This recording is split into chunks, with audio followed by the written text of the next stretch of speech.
Bien, est-ce que vous pouvez vous asseoir là au fond et sinon vous asseyez les uns sur les autres? Could you sit, please, at the back?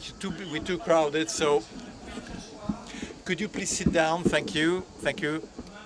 We do have a very, very busy agenda, so please take seat rapidly. Miss, whoever you are, miss, sir, whoever you are, move. Now, please do take seat. We would like to start. Thank you. Je demande au... First, I would like to... we still have got people coming. Well, we should never have accepted so many participants. And they had lunch too. Oh, my God. Anyway.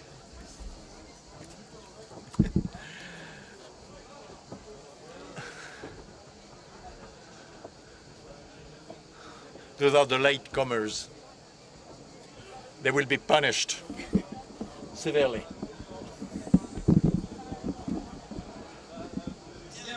So please do take a seat. Thank you. Speed up the process, please. Thank you.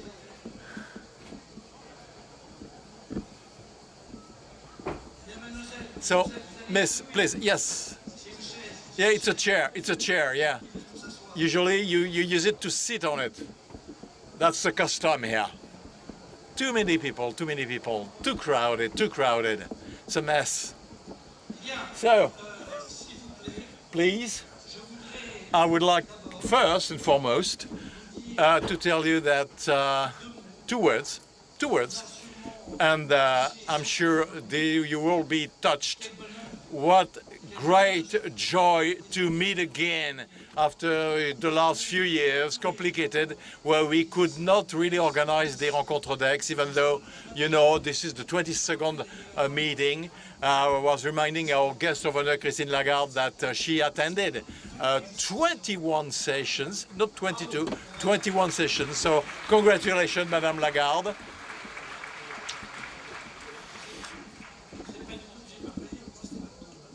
I did 22, says he. I did 22. So anyway, to tell you that it's an exceptional meeting, you know, where we meet. And the City Hall of Aix, you know, which is providing us with a great venue. But, by the way, it's bloody expensive, actually. No, I'm not talking about the mairie d'Aix, you know, but, you know, we have to do floors, and the floor costs a lot of money. Floors are actually costing money. Anyway, all of this to tell you that those rencontres are, in fact, a double major event. First, intellectual exchanges, and, of course, human encountering and meetings, and, you know, it's always a great, great pleasure. Second thing I want to say is that I would like us to dedicate this session to one of our colleagues, a member of the Cercle, who passed away a couple of months ago. We liked him very much, all of us. Jean-Marie Chevalier, who you all knew. You knew him either directly or through his works and his articles, writings. He was a great economist. We learned a lot of things from him. And, you know, I want to really, you know, we all have to give him a thought and to say that we do this for him. 22nd session is that of Jean-Marie Chevalier, dedicated to Jean-Marie Chevalier.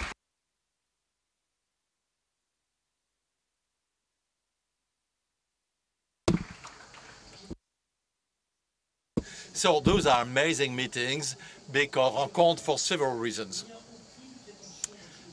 I'm not boasting here. I'm not boasting, you know, but you know, I don't want to sort of to overdo it. But it so happens that these rencontres are amazing versus to what we've known. So we know every year, I say les rencontres, 26 sessions were exceptional, and so on and so forth. You know, I'm redoing it, but this time it's true. This time it is true. It is true for several reasons. First is that you're all aware of the fact that we had 3 elections in France. The elections had well, gave results which some people liked them, some people didn't like them, that's not the point, but which led to no economic or social discussion. No discussion whatsoever. I don't want to blame anybody, but simply to say that our country, our own country, behind our country, it's Europe, the Eurozone, it's the future of the world, you know, that was not discussed anywhere on themes which are now boomeranging into our face. This is why the 2.5 days are so complicated, because nobody talked about it. We, at the Cercle des Économistes, with the two co-presidents, who are Françoise Benamou and Hippolyte Verdis, we are going to work during this month, and we came up with 32, we issued 33 notes, which are very consistent, which concerned all the topics which have to do with the social and economic life of our country and Europe. 2 notes on Europe, but it dealt with issues of the armament war and problem of housing, of macroeconomics. We dealt with everything. All those notes are remarkable. I'm saying this because all the authors are in the room, but no, I'm not kidding. I'm not kidding. They're all brilliant, and they bear witness of the fact that clearly we did prepare the Rencontres in a very, very careful, stringent way, and everything is on a site, on a website. I think it is the cercledeséconomiques.fr, I think, something like that. No, for the notes. Rencontres Économiques.fr. And even for bright spirit like yours, I'm sure you'll memorize it. Second thing we did in the last few months, we launched what we call the conversation, and you will hear about that, on what is a black hole of economic and social politics in France, that is youth. What is amazing is that you probably saw all the blue shirts, white shirts, they're all lovely, dedicated. So if we could count all the blue shirts, by the way, make sure they're all here. But blue shirts are the 120 young professionals or students to whom we invited, and there was a competition. All this went done very carefully, thoroughly, and for 10 years they bear witness of our conviction that youth is an asset for our country, and the old ones are good too, by the way, but don't worry. And we've worked a lot on we've worked on the in a title called DACT.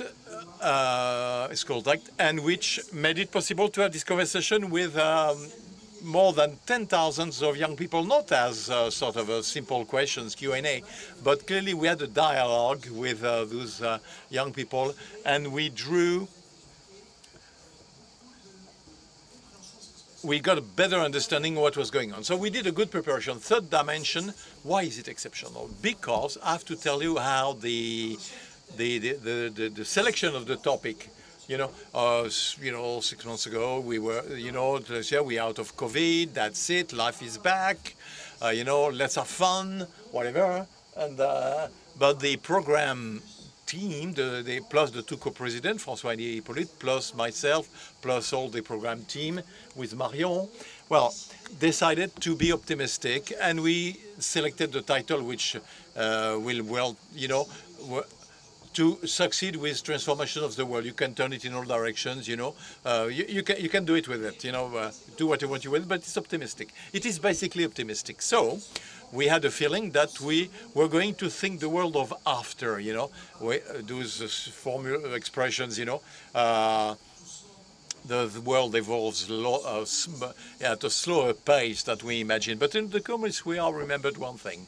That is, especially all those, and in quite a large number, who've worked on crisis, they did remember that there's always been, especially in crisis where causes are exogenous, there is pandemics, war, anything else.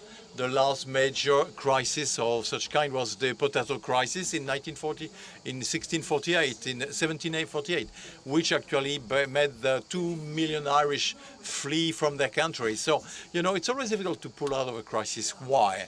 Well, and I don't want to be pedantic, but I want to pay tribute to one of the best French economists still alive, but poorly known, unfortunately, about 30 years ago, there was a discussion on what was Keynesianism, you know, the utilization of macroeconomic variables, but we called it the micro of macro.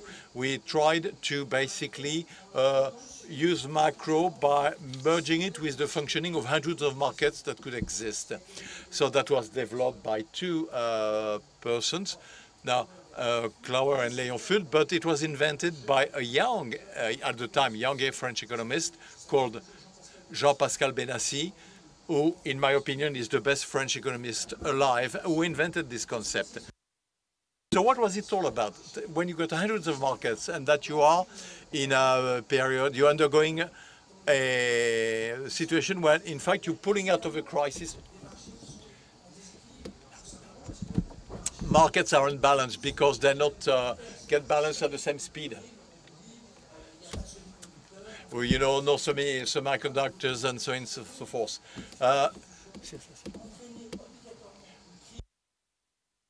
So there's an exogenous crisis. When there is a crisis, exogenous crisis, when the roots are based on events where we cannot control, that we cannot control. Of course, it was a crisis that was causing problems in its process, in its and Jean-Claude Benassi, and I've written things which are enlightening and which led us to thinking that there would be, there was the war in Ukraine, everything you know, and we ended up suddenly, we were faced with a situation that was, well, in fact, that of inflation. And you will see that in the final declaration, which has not yet been written, but almost, well, 99%, you will see that we're saying there's a choice between two approaches.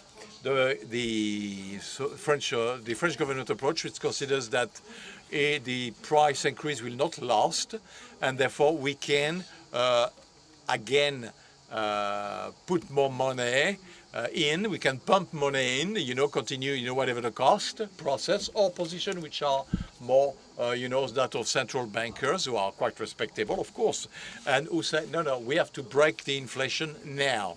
And so we have to stop it now. So we face the huge problem because we have to process with very short term, that is, you know, the coming months, weeks, you know, decision on purchasing power will be debated in the French Parliament. And then we should not forget our ambition, which was that of pondering, thinking what the world of tomorrow would be and how we were going to make production, consumption, governance, you know, the ways of working, democracy, you know, they would evolve in a world that would be that of youth, which is represented by the blue shirts and a couple of white shirts. So we tried to do all this, and the program you will see is a very ambitious program, highly complicated to be performed, simply because you will tend to say, yes, we want this to work, but you know there is war in Ukraine, you don't forget this, and or there is a problem of famine in Africa or starvation. So we'll face short-term programs and we say medium-term programs. So I think the program organized by the programmation team, I think, will meet the requirements. And I would like to tell you simply that this seems to me should make it possible at the end to pull out of proposals which at the end will be used for the proposal of governance in France or in Europe. So this is the way we can open this session, which would be exceptional. So again, the one of 2023 will be exceptional too. So it is the topic that we try to work on, and it is amazing because the first session, which groups three personalities animated by facilitated by Christian de Boissieu. It deals with the shocks, you know, the impacts of the world. And I remember that last year, in his presentation, Christine Lagarde talked about the shocks coming, and she was reminding us, she was convinced that she had understood how geostrategy is in fact facing dangers. This is what we're facing now, and which is far more complicated than we think. You know, Ukraine war is complicated, but you know, this is adding up a layer. So, welcome to all of you. Great days, a very pleasant. Maybe did I forget? Okay, of course, yeah, of course. This is always organized the same way. Today it's a diagnostic, tomorrow it's the leverage, and Sunday are the solutions. So, and we will conclude with a final declaration where about all the problems that the world faces are resolved in a couple of pages, so there will be no problem whatsoever. We have the solution. It's like a thriller. It's like a thriller. There's a crime, okay? Then there's the end. You know, we find we find who done it. We find who done it. So. Have great days of work. It's worth it. And you're all great way together. Thank you.